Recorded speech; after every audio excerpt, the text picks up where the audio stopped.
থেকে কয়েক হাজার কিলোমিটার দূরে ভালো থাকা চলে গেছে। একটা খুব আপনাদের, আমি হিন্দু ধর্মাবলম্বী মানুষ, আমার জীবনের শ্রেষ্ঠ মানুষ বলে যাকে মনে করেছি পৃথিবীর, সেই মহামানব, সেই মহাপুরুষ বিশ্বনবী হযরত মুহাম্মদকেই আমি পৃথিবীর শ্রেষ্ঠ মানুষ মনে করি, যার আদর্শ এবং নীতিতে পৃথিবীর ৫৭টা কান্ট্রি হয়েছে। আর আমরা ১২০০ বছরের ইসলাম সংস্কৃতিকে রক্ষা করতে পারলাম না, আমরা ধ্বংস করে ফেললাম শুধু নিজেদের মধ্যে বিভাজন আর মিথ্যা, ভুল বোঝাবুঝি ইত্যাদি।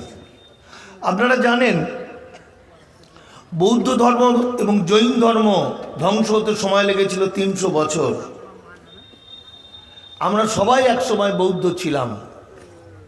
ব্রাহ্মণ্যবাদের চরম অত্যাচার, হিন্দুত্ববাদের চরম অত্যাচার একেশ্বরের বাদের দিকে ঠেলে দিয়েছিল। তো আজকে আমার কাছে অত্যন্ত ভালো লাগে যখন অন্যান্য ধর্মাবলম্বী, বিশেষ করে আমাদের হিন্দু ধর্মাবলম্বী, জলসা বলতে যেটা বোঝে সেটা হচ্ছে পুজো, গান বাজনা, নাচ, খাওয়া দাওয়া, ঘুমিয়ে পড়া ইত্যাদি। কিন্তু আপনাদের জলসা সাধারণ মানুষ জানে না, কি জানে না, ফলে বুঝতে একটু অসুবিধা হয়। আপনাদের জলসা শুধু জলসা নয়, শুধু আনন্দ করা নয়, আনন্দের পাশাপাশি অনেক কিছু অর্জন করা। আমার পূর্ববর্তী অনেক বক্তা আপনাদের বললেন, কুরআন শরীফের কথা বললেন, হাদিসের কথা বললেন, বাঁচার কথা বললেন, মানবিকতার কথা বললেন, মনুষ্যত্বের কথা বললেন, নীতির কথা বললেন, এবং পাশাপাশি তারপরেও আমাকে ডেকেছে। আমি এমন একজন যে কঠোর কিছু বাস্তব কথা বলি, যে আমরা এখন কি অবস্থায় আছি। তার মানে ইসলাম ধর্মাবলম্বীরা এতটাই সচেতন যুগ যুগ ধরে, যে কারণে তারা তাদের এই জলসাগুলোও ব্যবহার করছে কিন্তু সচেতনতার প্রোগ্রামে, শুধু ধর্মীয় সচেতনতা নয়, আজকে আমরা কি অবস্থায় আছি সেটা বলার জন্য। যে কারণে এই মাদ্রাসার কর্তৃপক্ষ আমাকে বলেছে, আমি গর্বিত। আমার মঞ্চে যারা বসে আছেন তারা আমার শ্রদ্ধার মানুষ। মাদ্রাসাকে রক্ষা করতেই হবে। ফলে এই যে একজন দুজন ছেলে, এমনও দেখলাম ১০০ টাকা হয়তো তার রোজগার করা অনেক কঠিন, তবু প্রাণ ভরে ভাবছে যে আমার মাদ্রাসার জন্য আমার অন্তত একটু দান থাক।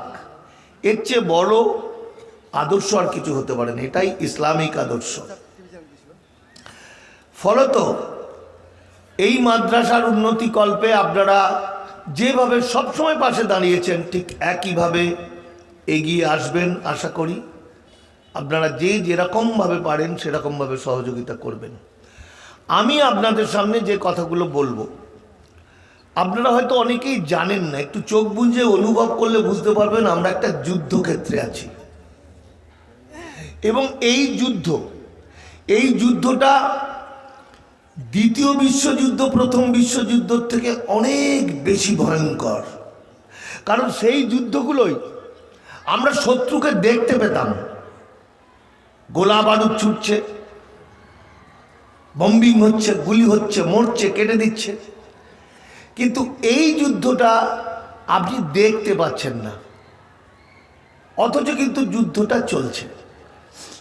এখন মাত্র কয়েকদিনের মধ্যে আমার বাংলার কম করে ৪.৫ কোটি মানুষ চিরকালের জন্য কৃতদাস হবে।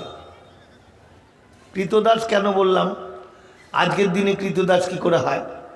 মানে যে মানুষটার নাগরিক অধিকার থাকবে না। এই যে আমি বক্তব্য রাখছি, আপনারা এসছেন, সবই কিন্তু আমাদের ফান্ডামেন্টাল রাইট, সংবিধান দিয়েছে, নাগরিক অধিকার। এই যে আমি কথা বলছি, অনেকের পছন্দ হবে, অনেকের পছন্দ হবে না, এগুলো আমাদের ফান্ডামেন্টাল অধিকার। কিন্তু আমার এই অধিকারটা বাতিল হবে কমপক্ষে 4.5 কোটি মানুষের আগামী 16 তারিখ। আর কদিন, আজ 8 তারিখ, 16 তারিখ যদি ডেট না পেছায়। অর্থাৎ একটা মানুষের যখন ভোটার কার্ড, আধার কার্ড, প্যান কার্ড, পাসপোর্ট থাকবে না, যখন সে ট্রেনে করে একটা জায়গা থেকে আরেকটা জায়গার রিজার্ভেশন পাবে না, যখন সে মোবাইলের সিম কার্ডটা পাবে না, যখন তার চাকরিটা থাকবে না, অর্থাৎ 16 তারিখে SIR এর প্রথম খসড়া প্রকাশ এবং ধীরে ধীরে ধীরে ধীরে ধীরে ধীরে কয়েক বছরের মধ্যে আপনারা কি অবস্থা হবে দেখুন। আপনারা জানেন 1857 সালে সিপাহী বিদ্রোহের সময় ব্রিটিশের